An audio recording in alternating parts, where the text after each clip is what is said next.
It's hard to believe, but we've made it to 100 episodes. 5 years ago, we posted a little video about the history of the DC character Shazam. Wow. 5 years. Time is a cruel joke. Truthfully, I thought we'd have more followers than we do by now. It's probably delusions of grandeur in a way, but that's not why we make videos. It never will be. It's a creative imperative. And apart from that, it's just a lot of fun to do. For our 100th episode, I thought it would be appropriate to look at the 100th episode of some of my favorite shows that made it that far. While researching this episode, I actually found it surprising how many shows never did reach the 100 episode mark. Goosebumps, Twin Peaks, Prison Break, the original Lost in Space, these are all shows I love that never got there. That means our show is better than those, right? Right? Okay, let's get started.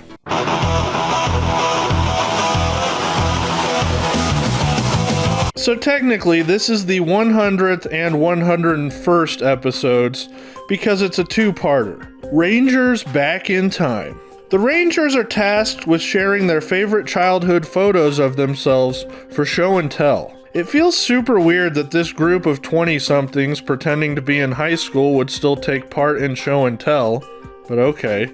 I learned about determination here. It took me 4 hours to get my mom's vacuum cleaner back together. Anyways, this gives Lord Zed an idea. He's going to turn back time to when the Rangers were children. Then he'll be able to stop them before they can become the Power Rangers.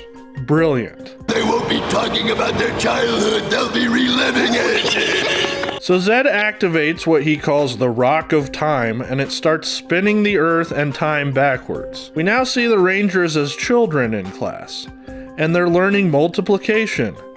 That seems way more advanced than show and tell. They actually did a really good job casting these kids.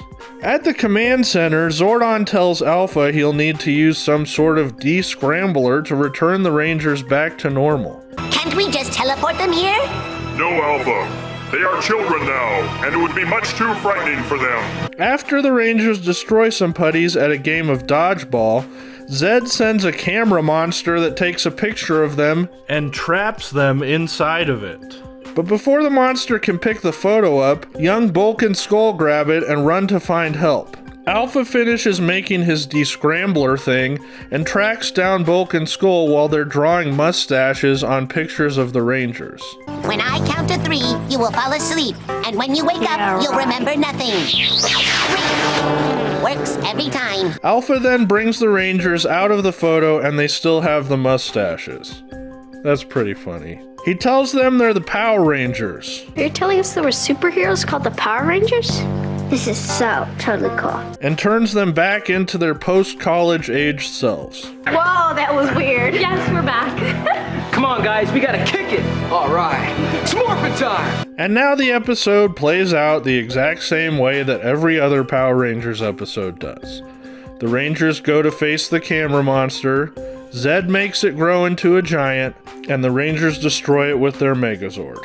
However, the Rock of Time is causing the Earth to become unstable, so our colorful team of heroes needs to destroy it. They find it, but it's being guarded by a bunch of Zed's monsters. The Rangers quickly dispose of this threat, destroy the Rock of Time, and everything is back to normal. You know what? I kind of liked being a kid, though. Everything seemed less complicated. Yeah, if I'd have known then what I know now, I'd be in less of a hurry to grow up. Here's some useless trivia for you. This is the last episode of Mighty Morphin in which Billy wears glasses. Amazing, right? He wouldn't sport the specs again until Power Rangers Zeo, 2 years later. Before we look at the next show, I wanted to mention something. While I was working on this video, a bit of morbid curiosity hit me, and I wanted to see how many episodes of the worst show of all time made it to. I am of course talking about Gilligan's Island. What I found out would open up an entire can of worms that I was not prepared for. More about that in a minute.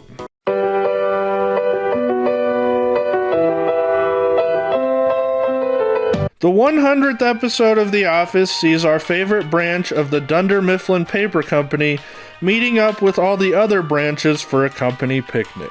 Michael does a skit with his crush Holly and accidentally reveals that the Buffalo branch is being closed, something he was told in confidence by the CFO. They didn't know? I guess not. I'm sorry, this certainly wasn't the time or the place to announce this sort of thing, but there have been talks about closing the Buffalo branch. And? We're closing the Buffalo branch. You've got to be kidding me! You've got to be kidding me! We're the best branch in the company! Meanwhile, Pam gets injured at a volleyball game and has to go to a hospital where it is revealed that she is pregnant with Jim's child. Hey, Dwight.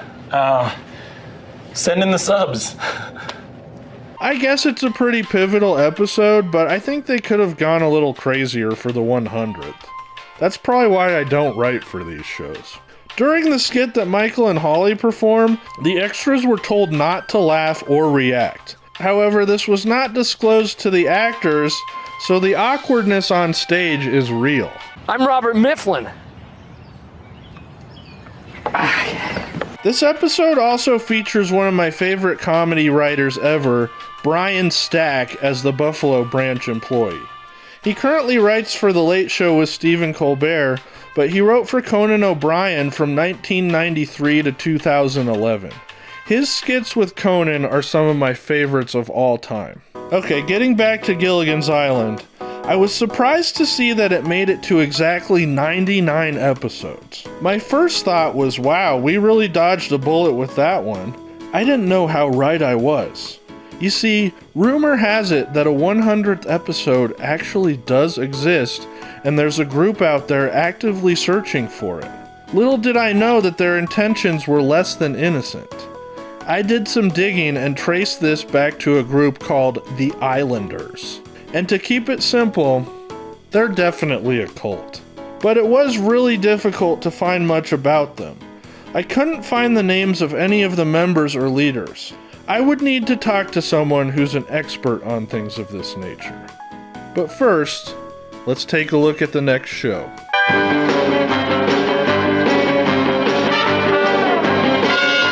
Sunday afternoon in Gotham City, a day of rest for everyone, including crime fighters. Wait, Batman takes a Sabbath? Man, I know when I'd be committing crimes. Anyways, in the 100th episode of Batman, we see supervillain King Tut accurately predicting robberies all over Gotham City. He becomes a media sensation, but Batman isn't buying it. Come off it, Tut. Your predictions are nothing but phony, fatuous flim-flam. Who dares impugn the veracity of Tut? As you probably guessed, this isn't any form of goodwill from Mr. Tut. He's just trying to gain the favor of the police so he can commit the biggest crime of his career. He lures Batman to one of his fake robberies, and one of his henchmen places a tracker on the Batmobile. When he sees that the Batmobile returns to Wayne Manor, he surmises that Batman is Bruce Wayne. Of course you're Bruce Wayne. You're also Batman. And Tut's gonna tell it to the whole world at a press conference tomorrow. However, Batman and Bruce Wayne show up to the press conference. How did he pull this off? It's the same principle as a dummy, Alfred. I used my pocket bat synchronizer to operate the lips, throw in a bit of ventriloquism. No one was the wiser. Alfred, would you put my twin brother in the bat dummy closet, please? Good, sir. Batman realizes that King Tut is planning to steal a scroll written by Ramses the Bald that is at the Gotham Library. All the way across town, Batgirl comes to the same conclusion. This leads to a typical Batman fight, and King Tut is brought to justice. I've lived 1,000 years, so I'll live another 1,000. Here's a weird fact. In this episode, Batman asks, "What's it all about, Alfred?" This is a reference to the 1966 movie Alfie, in which Michael Caine plays the lead role. Caine would go on to play Alfred in 2005's Batman Begins.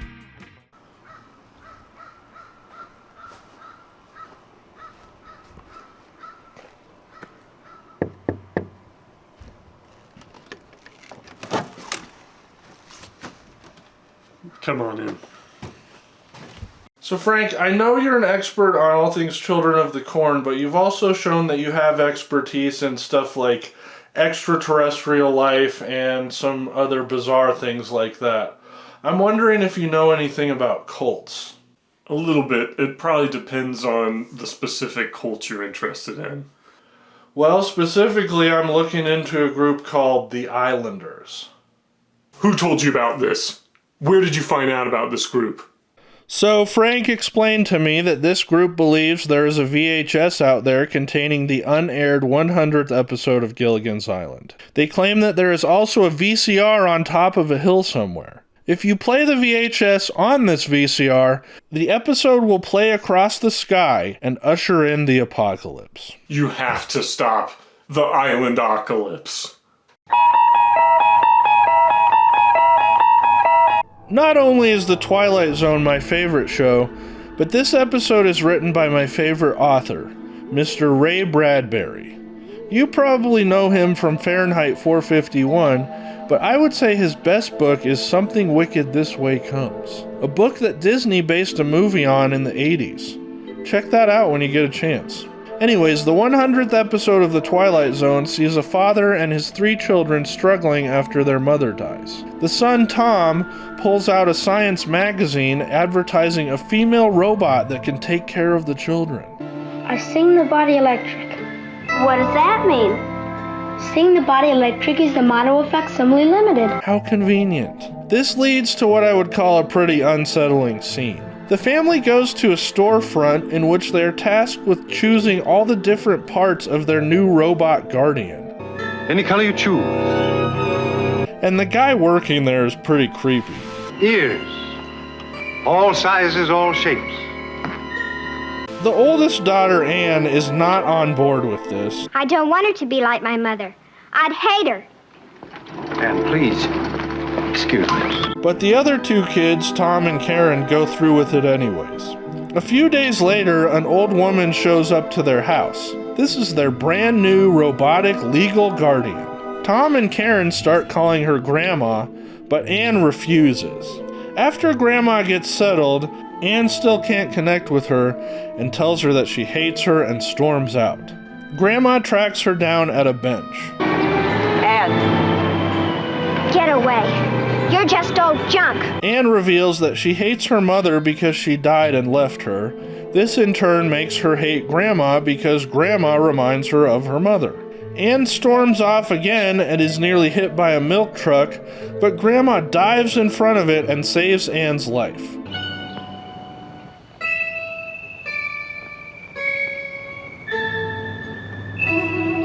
You'll never die? Never. Oh, Grandma. So Anne accepts Grandma because she's not a useless human that can just die. We fast forward to several years later when the kids are heading off for college. Grandma is forced to go back to the shop so her parts can be used for another creepy robot. It's a sad, heartfelt moment. Do me a favor, would you? Go on upstairs. I've never been one for goodbyes. I get what this story is trying to do. It's trying to show the fleeting nature of life and how we should cherish our loved ones. All very important things. It just comes across as kind of creepy. Interestingly, Ray Bradbury submitted several scripts to the Twilight Zone, but this was the only one that was accepted. It would be cool to see what those other stories were. Bradbury actually rewrote this script, and it was remade as a TV movie called The Electric Grandmother in 1982. I have not seen that one, but I am eager to check it out. So there are some shows that made it to 100 episodes. Some good, some great, some weird. Hopefully someone will describe this show like that someday.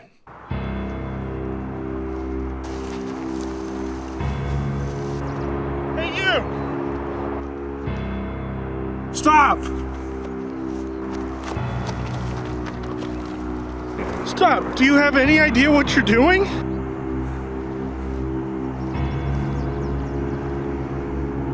Rodney? Why? What has this world done for me? It's time for it to burn. No! No! No, stop! Hey, what's up? Hey, what's up? This is Rodney. and this is my audition for America's Got Talent.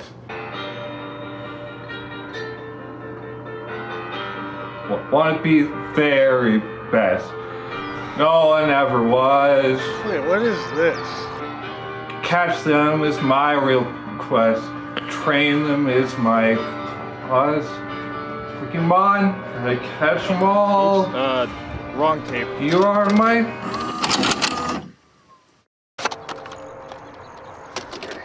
No, stop.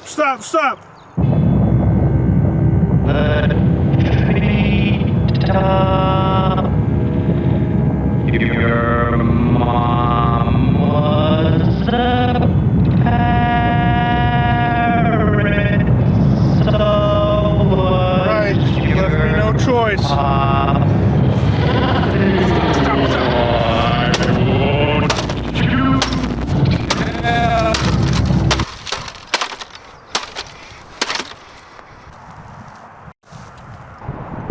Why did you do that? Now the world will survive. Rodney, just because you don't have any friends does not mean that the world has to end. You want to be my friend? Yeah. Sure. All right.